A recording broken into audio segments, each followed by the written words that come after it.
पूर्व मंत्री और औरादी विधायक प्रभु बी चौहान ने कहा कि सभी महान विभूतियों को याद किया जाना चाहिए और कल्याण कर्नाटक उत्सव का महत्व अगली पीढ़ी तक पहुंचाया जाना चाहिए। वे 17 सितंबर को औरादी तालुका प्रशासन द्वारा तालुका स्टेडियम में आयोजित कल्याण कर्नाटक उत्सव दिवस के अवसर पर ध्वजारोहण कार्यक्रम की अध्यक्षता करने के बाद बोल रहे थे। 15 अगस्त 1947 को जब पूरा देश आजादी का जश्न मना रहा था, तब हमारा कल्याण कर्नाटक क्षेत्र महिलाओं, बच्चों और वरिष्ठ नागरिकों सहित सभी पर अत्याचार और उत्पीड़न किया गया। हिंदुओं को निशाना बनाया गया और उन पर अत्याचार किया गया। उन्होंने कहा कि बीदर जिले के लगभग 170 गांव में बड़ी संख्या में दंगाई थे। देश के पहले उप प्रधानमंत्री और गृह मंत्री सरदार वल्लभ भाई पटेल, जिन्हें लोहा पुरुष के नाम से जाना जाता है, उन्होंने कहा कि हमारे क्षेत्र के लिए कल्याण कर्नाटक उत्सव का उतना ही महत्व है जितना स्वतंत्रता दिवस का। उन्होंने याद करते हुए कहा कि यह मेरा सौभाग्य था कि उस क्षेत्र, जिसे उस समय हैदराबाद कर्नाटक क्षेत्र कहा जाता था, जिसका नाम बदलकर कल्याण कर्नाटक कर दिया गया। मारुति गादगे, जिन्होंने एक विशेष व्याख्यान दिया, उन्होंने बताया कि अनेक सेनानियों के बलिदान और सरदार वल्लभ भाई पटेल के कार्यों के कारण कल्याण कर्नाटक भी भारतीय संघ में शामिल हुआ। औराद बी के तहसीलदार महेश पाटिल ने ध्वजारोहण किया।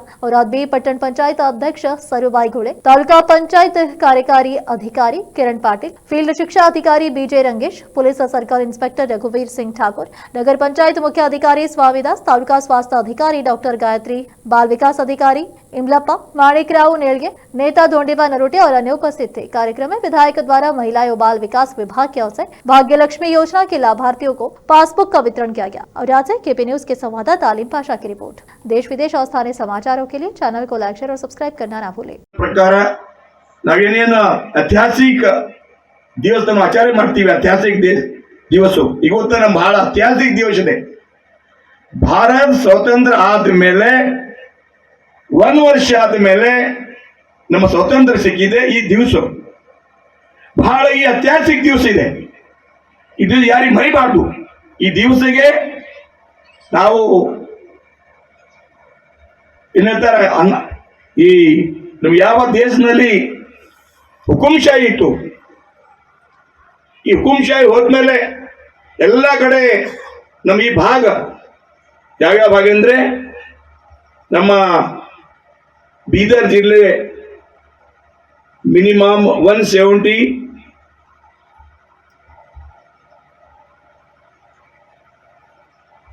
ಊರಿನಲ್ಲಿ ಬಹಳ ಅತ್ಯಾಚಾರ, ಆಮೇಲೆ ಬಹಳ ನಮ್ದು, ಆಮೇಲೆ ಈ ಭಾಗ್ಯವನ್ನು ಬೀದರ್, ಕಲಬುರ್ಗಿ, ರಾಯಚೂರು, ಯಾದಗಿರಿ, ಬಳ್ಳಾರಿ, ಕೊಪ್ಪಳ, ವಿಜಯನಗರ ಜಿಲ್ಲೆ ಎಷ್ಟು ಅತ್ಯಾಚಾರ ಅಂದ್ರೆ ಟೀಚರ್ ಆದ್ರೂ ಅವ್ರಿಗೆ ಒಂದೇ ಸಂಕಲ್ಪ ಇಟ್ಟು ಹಿಂದೂಗಳಿಗೆ ರಕ್ತಪಾತ ಆಗ್ಬೇಕು, ತಾಯಿಂದ್ರೆ ಬಲಾತ್ಕಾರ ಆಗ್ಬೇಕು. ಈ ತರ ಬಹಳ ಕೃತೆಯಿಂದ ಈ ಜಗನ್ ನಾನು ಬಸವ ಕಲ್ಯಾಣದಲ್ಲಿ ಉಚ್ಚೋಳಂ, ಗೊರಟ, ಅನೇಕ ಭಾಗದಲ್ಲಿ, ಅನೇಕ ಊರಿನಲ್ಲಿ, ನಮ್ಮ ಔರಾದ್ನಲ್ಲಿ ಕೂಡ ಬಹಳ ಅತ್ಯಾಚಾರದ ತಾಲೂಕಿನಲ್ಲಿ ಆಗಿದೆ. ಈ ದಿವಸ ಯಾರನ್ನು ಬರಿಬಾರ್ದು. ಈ ದಿವಸ ನಮ್ಮ ಮುಂದಿನ ಪೀಳಿಗೆಗೆ, ಮುಂದಿನ ಭವಿಷ್ಯ ನಮ್ಮ ಮಕ್ಕಳಿಗೆ ಬಹಳ ಜೋರಟ್ಟಿದೆ. ಅದಕ್ಕಾಗಿ ಈ ಕಲ್ಯಾಣ ಕರ್ನಾಟಕ ಈ ನಮ್ಮ ದಿವಸ ಇದೆ, ಐತಿಹಾಸಿಕ ದಿವಸ ಇದೆ. ನಮ್ಮೆಲ್ಲ ತಾವೆಲ್ಲ ಹೇಳಿದ್ರಿ 2020ನಲ್ಲಿ ನಾವೇ ತಮ್ಮ ಕೃಪೆಯಿಂದ ಹೆಸರಾದ ನಾನು ಮಂತ್ರಿ ಇದ್ದೀನಿ, ಕ್ಯಾಬಿನೆಟ್ನಲ್ಲಿ ನಾವೇ ಪ್ರಸ್ತಾವ ಮಾಡಿದ್ದೀನಿ. ಕಲ್ಯಾಣ ಕರ್ನಾಟಕ, ಹೈದರಾಬಾದ್ ಕರ್ನಾಟಕ ಬಿಟ್ಟು ಕಲ್ಯಾಣ ನಾಮಕರಣ ಆಗಲೇಬೇಕು, ನಾವೇ ಪ್ರಪೋಸಲ್ ಇಟ್ಟಿದ್ದೀನಿ. ಯಡಿಯೂರಪ್ಪ ಅವರು ಅನುಮೋದನೆ ಕೊಡಿಸಿ ನಮ್ಮ ಸೌಭಾಗ್ಯ ಇತ್ತು. ಅದಕ್ಕಾಗಿ ನಮ್ಮ ಹೆಮ್ಮೆ ಇದೆ. ನಮ್ಮ ಸರ್ದಾರ ವರ್ಷಗಳ ಹೋರಾಟದ ಬಳಿಕ ದೇಶಕ್ಕೆ ಸ್ವಾತಂತ್ರ್ಯ ಸಿಕ್ಕಿ 1 ವರ್ಷದ ನಂತರ ನಮ್ಗೆ ಈ ದಿವಸ ಒಂದು ಸ್ವಾತಂತ್ರ್ಯ ಸಿಕ್ಕಿದೆ. ಹಾಗಾಗಿ ನಿಜವಾದ ಸ್ವಾತಂತ್ರ್ಯ ದಿವಸ ನಮ್ಮ ಭಾಗದವರು ಯಾವ್ದಾದ್ರು ಇದ್ರೆ ಅದು ಈ ಕಲ್ಯಾಣ ಕರ್ನಾಟಕ ದಿನಾಚರಣೆ.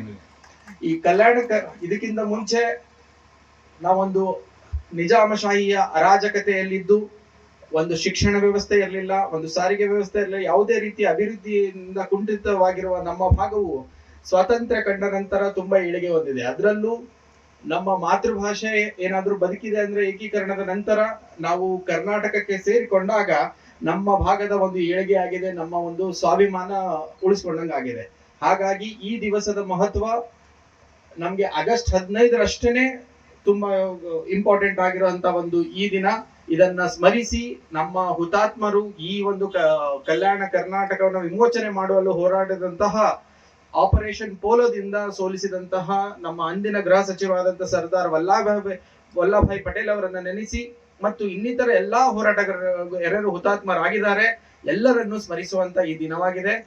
ಮತ್ತೊಮ್ಮೆ ಎಲ್ಲರಿಗೂ ಈ ಒಂದು ಕಲ್ಯಾಣ ಕರ್ನಾಟಕ ವಿಮೋಚನಾ ದಿನಾಚರಣೆಯ ಶುಭಾಶಯನ ಕೋರುತ್ತಾ ನನ್ನ 2 ಮಾತನ್ನು ಮುಗಿಸ್ತೇನೆ. ಧನ್ಯವಾದ.